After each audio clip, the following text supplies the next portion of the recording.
Olá, alunos! Nosso objetivo da aula de hoje é conhecer características da reportagem. Para isso, vocês irão ler uma reportagem, analisá-la, verificar quais são as características que a diferem de outro gênero textual, ok? Vocês podem estar fazendo isso a partir da leitura que vocês irão fazer. Aqui eu trouxe essa frase para vocês meditarem em relação, fazer uma análise, tanto da parte não verbal, que é a imagem, como a parte verbal, e refletir a respeito dela. O segredo da força está na vontade. O que você vê em relação a essa frase? Qual o paralelo entre essa frase e essa imagem? Porque é só mais para refletir, para a nossa abertura da aula de hoje. E aí a gente inicia nossa aula com a correção da atividade que eu passei na semana passada, segunda-feira. E aqui a segunda questão, tá pedindo que vocês, a partir do título da crônica, vocês irão responder, a partir da crônica que vocês leram, a crônica esportiva, onde o futebol é coisa de mulher, vocês iriam fazer a leitura e depois responder esses itens e depois mais duas questões, na quinta e a sexta da mesma página. A afirmação de que nos Estados Unidos da América meninas e mulheres praticam futebol livremente é confirmada na crônica. Você vai dizer sim, realmente é confirmado, e aí você vai citar um trechinho que tem lá no segundo parágrafo, se não estou enganada, que tem, futebol lá é um território feminino também. Aí continua, as meninas podem aprender a jogar desde cedo. Aí ela deixa bem claro, que lá nos Estados Unidos o país ele tem uma visão diferente do futebol em relação a outros lugares. B. A realidade do futebol feminino nos Estados Unidos gera resultados positivos ou negativos? Aí você vai dizer sim, positivos, porque lá, os Estados Unidos ele tem uma das melhores seleções femininas do mundo. Então isso sim é um fator positivo. E o país para vê-los, para poder vê-los jogar. Então, sim, é positivo. C. Apesar de a crônica afirmar a valorização das americanas no futebol, é apresentado um fato no texto que rompe essa ideia. Que fato é esse? E aí você vai abordar aqui a questão da remuneração, que é da equipe feminina ser bem menor do que a remuneração da equipe masculina. Apesar delas serem valorizadas, em relação ao futebol, de fato, porém, há essa desvantagem em relação à remuneração. D. Que crítica está implícita no título da crônica? Lá no título da crônica é onde o futebol é coisa de mulher. Esse onde está se referindo ao lugar. No caso aqui seria Estados Unidos. Aí, aqui é como se fosse os Estados Unidos, futebol é coisa de mulher.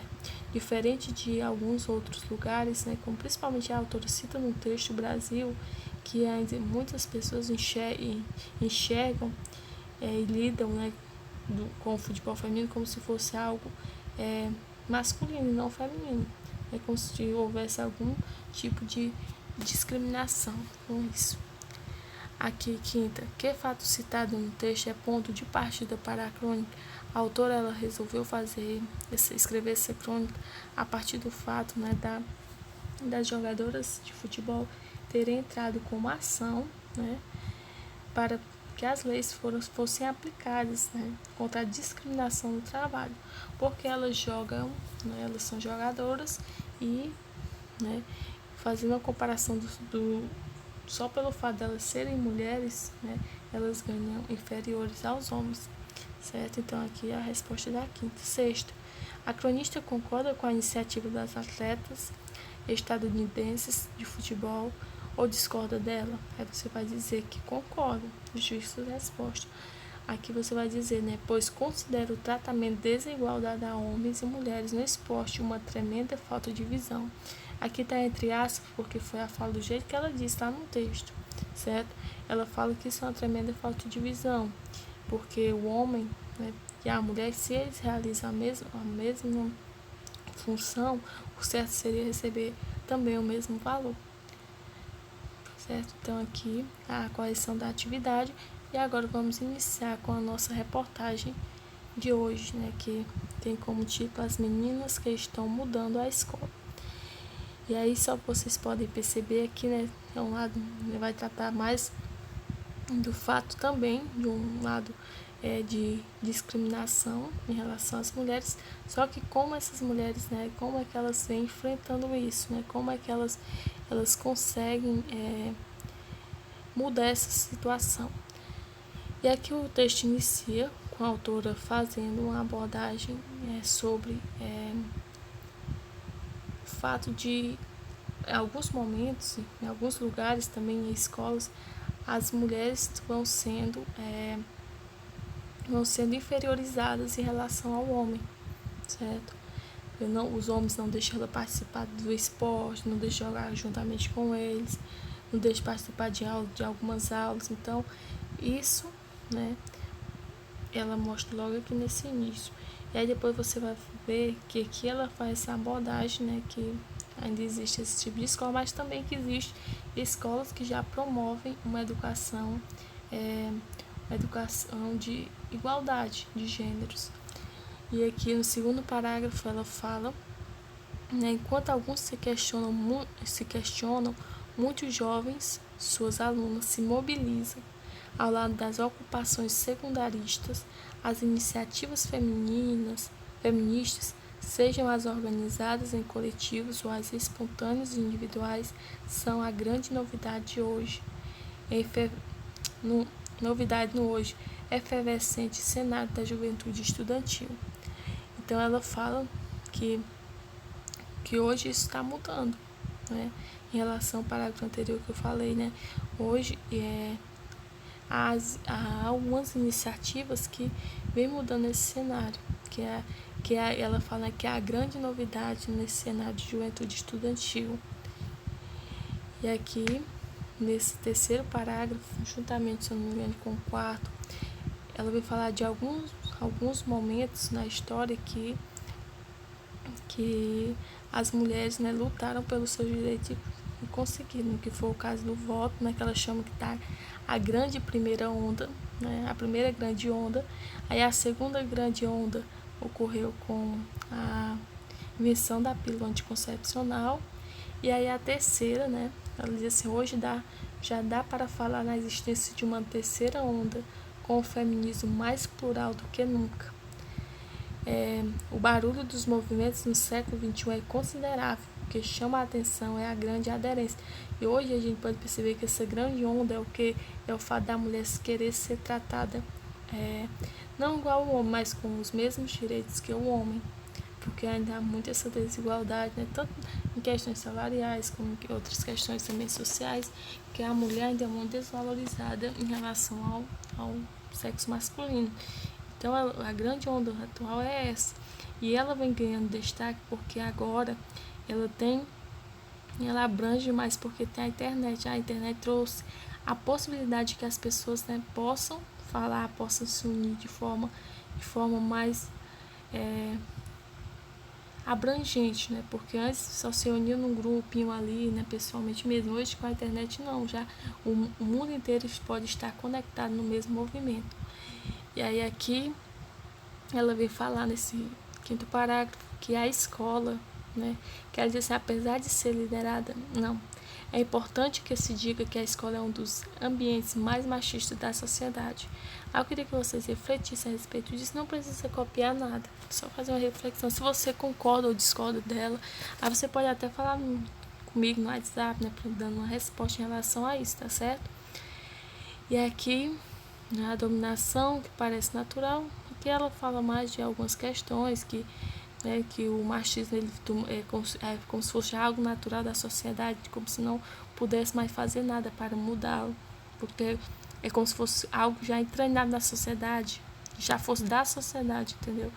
E aí ela vem fazer essa abordagem.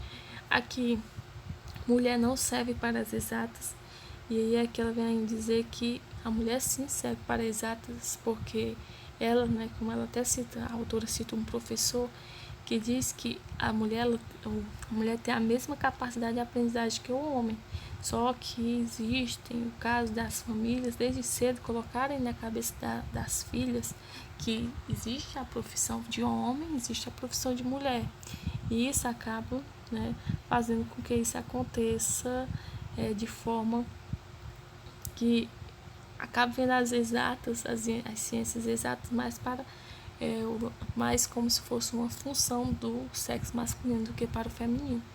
E aí o autor vem dizer que a possibilidade de aprendizagem é a mesma, só que existe isso, né? Que a família impõe desde cedo. Mudança que a lei não pode conter. E aqui tem assim, ao mesmo tempo que a escola é uma instituição que historicamente tem colaborado para que o machismo sobreviva, ela também tem o potencial de desconstruir essa cultura. Aqui a autora fala que a escola, como eu já até falei para vocês, ela é um lugar, um ambiente que mais produz o machismo, né? E este machismo é inserido na sociedade. Mas também ela tem o poder de desconstruir isso, fazer com que isso seja mudado. E isso ela pode fazer como? Através da promoção do respeito e valorização de ambos os gêneros, certo? Então, a escola ela tem o poder tanto de produzir o machismo como de desconstruir isso, né? Fazer com que a sociedade ela tenha a valorização de ambos os sexos, não somente um como se fosse um que prevaleça em relação ao outro. Aqui, nesse último parágrafo, no penúltimo e último, ela vai falar em relação ao último. Nesse último parágrafo, a autora ela cita os ambientes, as escolas que já fazem a inclusão de atividades para as mulheres, como ela fala aqui do Rio de Janeiro. No Rio de Janeiro cria um time de futebol feminino e desafia os garotos. Elas já já fazem isso para mostrar que elas podem fazer o que os homens fazem sem nenhuma restrição. E aí aqui no finalzinho ela diz: bem-vindo e bem-vindo ao feminismo do século XXI. Como é que está acontecendo isso? E como é esse feminismo atual? Que às vezes ele pode ser diferenciado do que foi há algum tempo atrás, no século passado. E aqui tem as questões, que são somente 3 questões, a segunda, a terceira e a quarta do livro de vocês, da página 92, certo? Na página 92. Que fatos novos no âmbito estudantil a reportagem menciona? Você vai só retornar aquele segundo parágrafo que eu falei para vocês, Aí lá você vai encontrar a sua resposta. A terceira, de acordo com a reportagem, o que favorece a terceira onda do feminismo? O que favorece em relação às 2 ondas anteriores? Você vai dizer o que ela utiliza atualmente para melhorar essa comunicação do feminismo, da onda atual, a terceira onda que ela cita. Quarta, segundo a reportagem, por que é difícil acabar com o machismo? Esse tipo de discriminação atinge apenas mulheres? Justifique. Aí você vai retornar lá aquela parte que tem o título dominação que parece natural, para poder responder isso. E aí você vai justificar. E é só isso a atividade de hoje, Vocês vão fazer a leitura dessa reportagem, refletir sobre ela e depois responder essas 3 questões. E aí vocês têm até sexta-feira para estar enviando, certo? Então, qualquer dúvida, pessoal, entre em contato comigo no WhatsApp. Eu gostaria de receber a devolutiva daquele questionamento que eu fiz, em relação à escola ser produtora do machismo. E aí, certo? Então, eu estou esperando e até mais.